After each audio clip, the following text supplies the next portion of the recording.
Ele é um dos piratas mais lendários da história. Contos sobre sua astúcia e riquezas se espalharam através dos séculos, desde seu julgamento e execução em 1701. Mas alguns acreditam que seu julgamento foi injusto e que ele foi o bode expiatório para uma cadeia de comando que leva ao rei da Inglaterra. Sem dúvida há uma conspiração por trás disso. Através de investigações históricas e evidências científicas, a verdade vem à tona ao abrirmos os arquivos confidenciais do Capitão Kidd.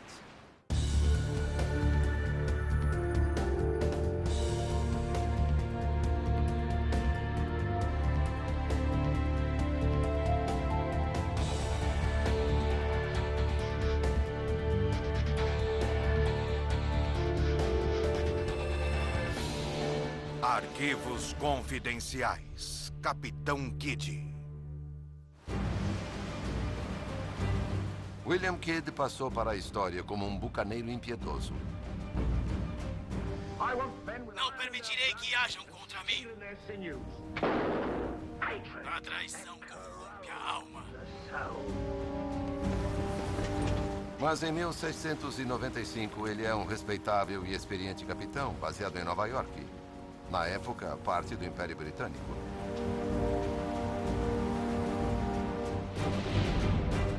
Richard Zacks estudou a vida de Kidd em detalhes. O Capitão Kidd foi um dos principais cidadãos de Nova York. Um homem forte, esperto, inteligente e um capitão de sucesso. Em 6 anos, Kidd cai espetacularmente em desgraça e é julgado e executado como pirata.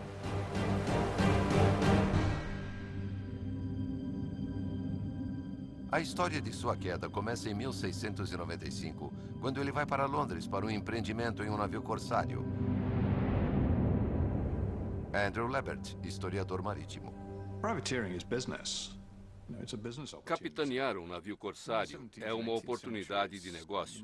Nos séculos 17 e 18, as maiores potências no mar, quando iam para a guerra, precisavam de reforço, não havia reservas, e eles incumbiam navios mercantes para tomar prêmios do inimigo. Portanto, era um empreendimento particular. Private enterprise warfare. Os corsários são autorizados pelo Estado a capturar e atacar navios inimigos. É permitido ficar com uma percentagem dos despojos desses encontros como recompensa pelos riscos que eles assumem. É uma oportunidade perfeita em que a recompensa financeira poderia ser alta para um experiente capitão do mar como William Kidd. Seu destino-alvo é o Oceano Índico. Esse oceano é o ponto de travessia das principais rotas comerciais entre a Índia e o Ocidente. Por isso, tem potencial de ricos prêmios. Durante os anos seguintes, Kidd captura diversos navios, até que em 1698, ele finalmente se dirige para casa. Mas suas ações não passaram despercebidas. Tom Wareham vem pesquisando os documentos históricos da vida de Kidd. Ele não tem consciência de que as opiniões se voltaram contra ele. Enquanto está longe, Kidd é acusado de pirataria. Ser corsário era totalmente legítimo e isso não deveria prejudicá-lo. A pirataria era totalmente ilegítima. E em seu retorno para a América, ele é preso e levado a julgamento em Londres, a capital do Império Britânico. O julgamento do Capitão Kidd provocou muita polêmica. Seu julgamento foi justo? Ele era culpado da acusação de pirataria? A questão é se ele se manteve dentro dos termos de sua licença de corsário. Nos arquivos nacionais britânicos, Tom Wareham vai examinar sua licença, que é também conhecida como Carta de Marca ou Carta de Corso. O que temos aqui é uma carta de marca fornecida pelo almirantado para os corsários ou para os mercadores particulares, permitindo que eles atacassem os inimigos do rei ou capturassem navios mercantes em alto mar durante tempos de guerra. Podemos ver o nome de William Kidd em vários lugares. A carta mostra que ele tem licença para atacar e capturar navios franceses. Mas se Kidd tomasse um navio que não fosse francês, então era culpado de pirataria.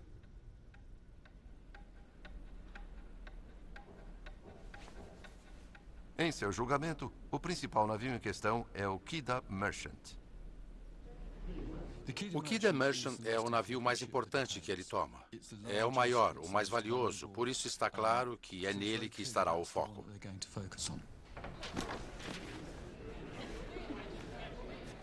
Infelizmente para Kidd, o Kidda Merchant é de propriedade de comerciantes armênios. Portanto, uma captura ilegal. Mas Kidd afirma que na época pensou que o navio era francês. E ele tem os papéis que provam isso. Kidd acredita que tem direito de tomá-lo, porque conseguiu adquirir passes de comércio francês e que isso os torna, de certa forma, franceses. E ele, por lei, poderia tomá-los como corsário. O X da questão reside na forma como Kidd capturou o navio. É um jogo de subterfúgios. Kidd se aproxima do Kidda Merchant usando a bandeira francesa ou suas cores. O navio de propriedade armênia, pensando que o navio de Kidd é francês e temendo um ataque, responde da mesma forma. Uma vez emparelhados e para manter o disfarce, o Kidda Merchant envia um tripulante francês para o navio de Kidd com um passaporte francês. Navios mercantes viajam com vários passaportes, apresentando aquele que o livrará da prisão se puderem. Kidd legitimamente alega ter pensado que capturar o Kidda Merchant estava dentro dos termos da sua licença. Mas ele fez o que os navios de guerra desse período faziam. Usou outra bandeira para ganhar uma vantagem tática. E desde que o navio tomado fosse genuinamente francês, tudo estaria bem. Mas é claro que não é.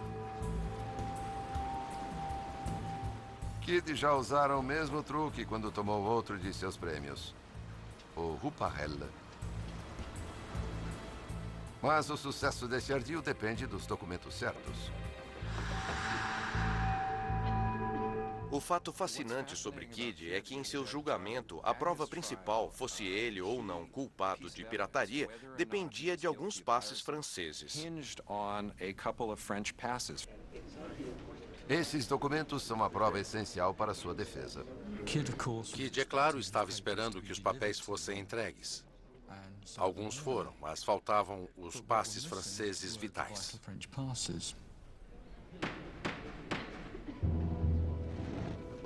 Kidd se recusa a iniciar o julgamento sem sua prova-chave.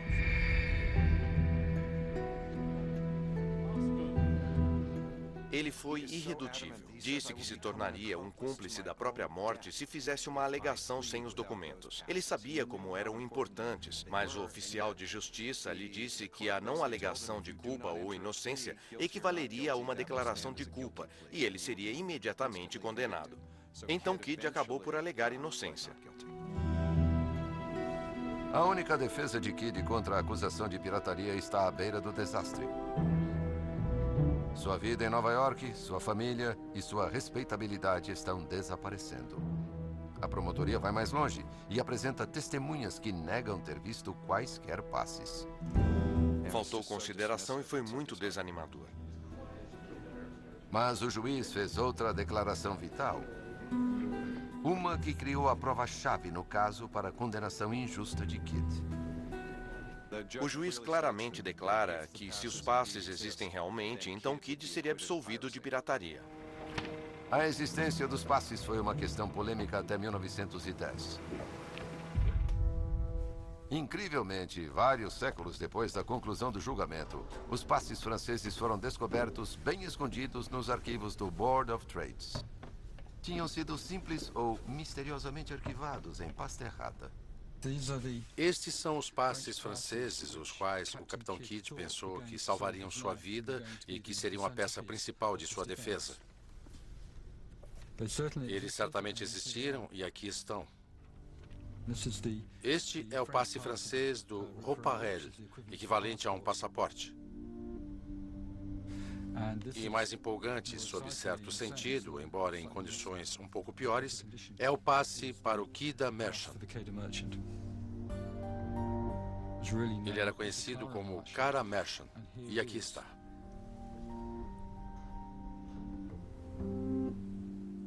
Pela própria admissão do juiz, a existência dos passes tornou lícita a captura dos 2 navios.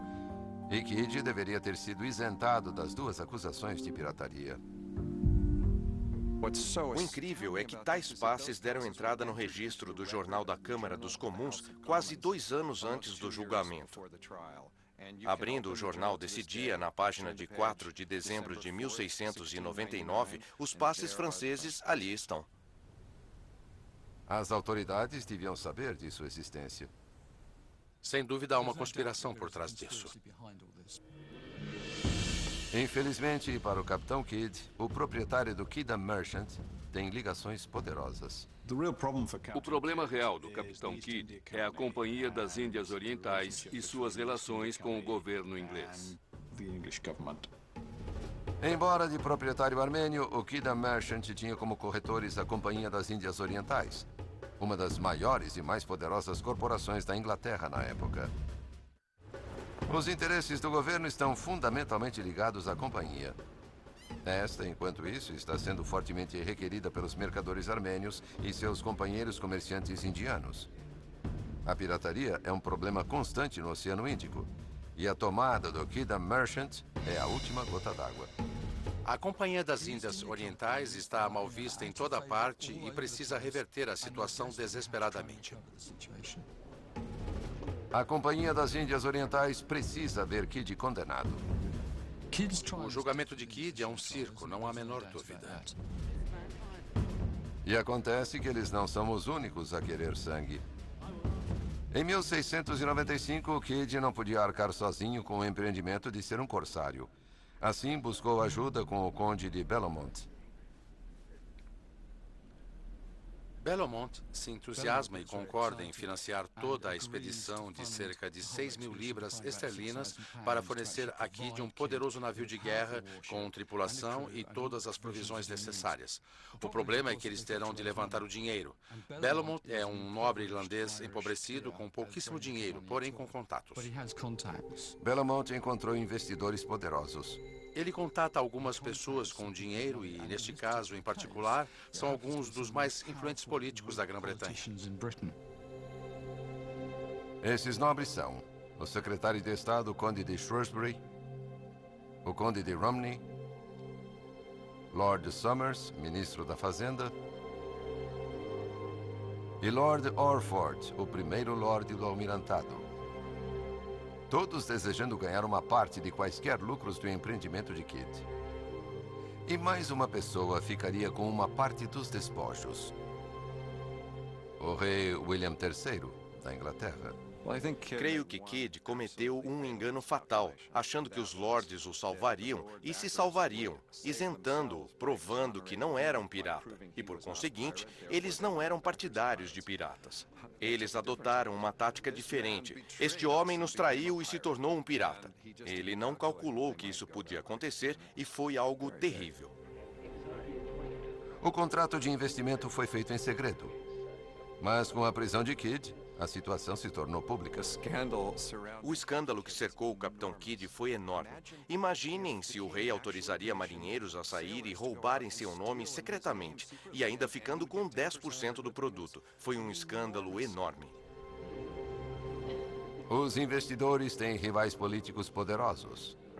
Os Tories, que não perderiam a oportunidade de enfraquecer esses nobres. Para evitar qualquer associação com a pirataria, os lordes têm de provar que Kidd se tornara desonesto. Todos queriam que ele fosse um pirata. A Companhia das Índias Orientais inglesa queria Kidd morto. Os 4 nobres queriam Kidd rotulado de pirata renegado. E o partido de oposição queria Kidd rotulado de pirata do rei. Face a tal oposição e à perda dos críticos documentos de defesa, certamente escondidos de forma deliberada, a afirmação de julgamento injusto há muito é debatida. Kidd poderia simplesmente ser um respeitável homem de negócios que se envolveu em uma crise política internacional e se sacrificou como um bode expiatório para salvar a pele de homens mais poderosos. Entretanto, há outra acusação lançada contra Kidd durante seu julgamento e que não poderia ser justificada por documentação perdida. Ele ficou estupefato ao ser acusado de assassinato.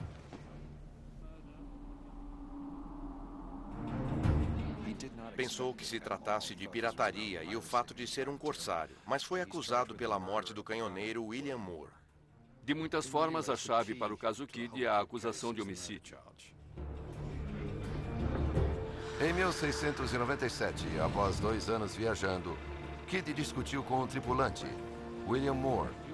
Moore reclamou do turno e Kidd o atingiu na cabeça com um balde.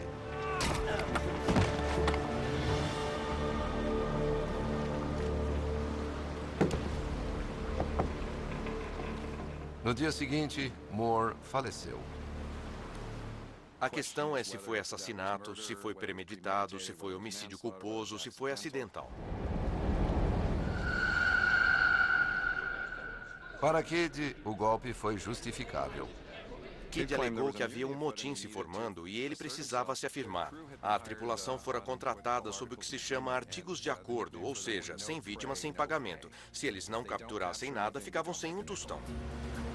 Na época da morte de Moore, eles tinham tomado alguns artigos de um único navio. A morte de um tripulante está em desacordo. Apenas mostra a pressão que ele sofre para fazer essa viagem dar certo comercialmente.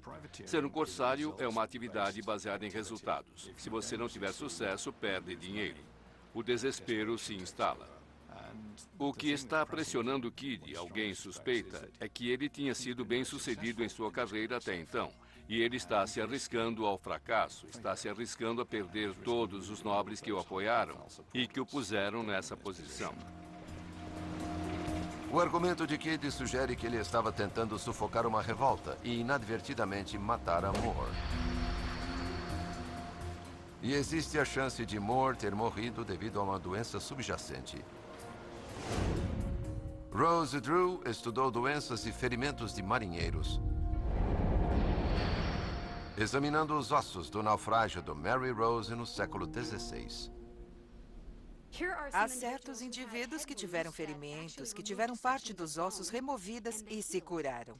O osso não cresce quando se está morto, então, obviamente, essas pessoas sobreviveram aos ferimentos. Temos um ferimento profundo bem aqui, causado por algum instrumento afiado. Este indivíduo teve um osso removido aqui.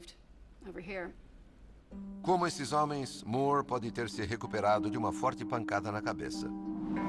Mas Drew está interessada no porquê. Neste caso, isso não aconteceu. No julgamento, o médico do navio dá uma pista sobre o crânio de Moore, dizendo: "Eu senti alguma coisa ceder." Acho difícil explicar como haveria um amolecimento geral, a não ser que houvesse uma enorme depressão devido a uma fratura com pequenos pedaços de osso. Acho difícil acreditar, sendo um balde leve. Temos alguns baldes no Mary Rose e eles pesam poucos quilos. Faz a gente pensar se o homem não tinha alguma doença crônica. Existem doenças comuns em marinheiros que possam predispô-los a morrer de um ferimento que não seria fatal? Uma que logo nos vem à mente é o escorbuto. O escorbuto é uma doença comum aos marinheiros nessa época, causada pela falta de vitamina C. Em uma viagem longa em que frutas e legumes são escassos, até 50% da tripulação pode morrer. A falta de vitamina C que causa escorbuto causa também a perda do tecido mole. Aqui está alguém que teve escorbuto, todo encaroçado. Isto é escorbuto que foi curado porque estas bolhas de sangue sob o periósteo foram substituídas por osso. Ele foi curado. O Mary Rose era um navio de viagens curtas e os marinheiros podiam desembarcar e permitir que seus ossos se curassem. Mas em viagens longas, como as de Kidd, essa recuperação era rara. Se Moore tinha escorbuto, isso pode ter afetado sua resistência ao golpe. Antes da cura existe a tendência a um breve sangramento dada a fragilidade dos vasos sanguíneos. O que acontece é que eles estariam mais propensos a se romper. Pessoas que morrem subitamente de escorbuto podem ter tido um rompimento da aorta. A maciez pode ter sido sangue sob a pele. Se Moore teve escorbuto, o que apressou sua morte, agora é impossível saber. Durante o julgamento de Kidd, porém, os fatos permanecem. Ele matou um homem, e um homem que não estava ameaçando sua vida. Foi um crime capital, e ele não tinha o direito de fazer isso.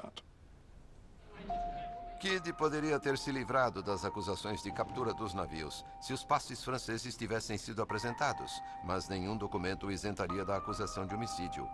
A defesa desse capitão antes respeitável está em frangalhos. Ele é condenado por outros 3 atos de pirataria. Uma coisa que sabemos sobre Kidd é que ele pirateou 3 outros navios que não tinham passes franceses ou de outra nacionalidade. O julgamento foi justo e injusto. Injusto porque os passes que agora sabemos existir não lhe foram entregues. Mas foi escrupulosamente justo de outras formas. Não há dúvidas de que Kidd era culpado. Ele ultrapassou a linha da legitimidade da pirataria. Talvez seu maior erro tenha sido subestimar a gravidade de tal crime. Temos de nos colocar na posição de Kidd. O Oceano Índico era uma longa rota em 1700. Não era apenas o outro lado do mundo. Poderia ser o lado oculto da Lua. O que aconteceu lá? Quem sabe? Alguém em Nova York ficou incomodado demais por 2 navios indianos navegarem para o Mar Vermelho? Não. O capitão Kidd, homem respeitável, com boas ligações em Londres, certamente tem mais peso do que qualquer queixa de nativos. Ele julgou mal a situação. A viagem é uma catástrofe do ponto de vista comercial, e a pressão das circunstâncias é tal que ele sente que para salvar a viagem terá de quebrar algumas regras. E ele passa dos limites. Vai do duvidoso empreendimento corsário à indisfarçável pirataria.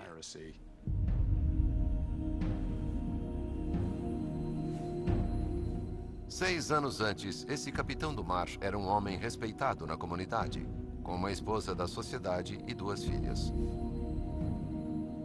Agora, na famosa Old Bailey de Londres, ele enfrenta a condenação como pirata e uma sentença de morte. Mas há os que acreditam que Kidd foi condenado erroneamente. O veredito do capitão Kidd foi chocante. Acho que, na pior das hipóteses, ele seria culpado de homicídio culposo, o que não o condenaria. Ele devia ter sido isentado das 2 capturas com os passes franceses. O resto foi café pequeno, não era grande coisa. Enforcá-lo foi chocante. As ações do capitão Kidd no mar parecem ter feito uso da área cinza legal que os corsários ocupavam. Uma área da qual muitos homens tiraram vantagem. Ao contrário do infeliz Kidd, a maioria sobreviveu sem sentir toda a força do English Old Bailey ao redor de seu pescoço.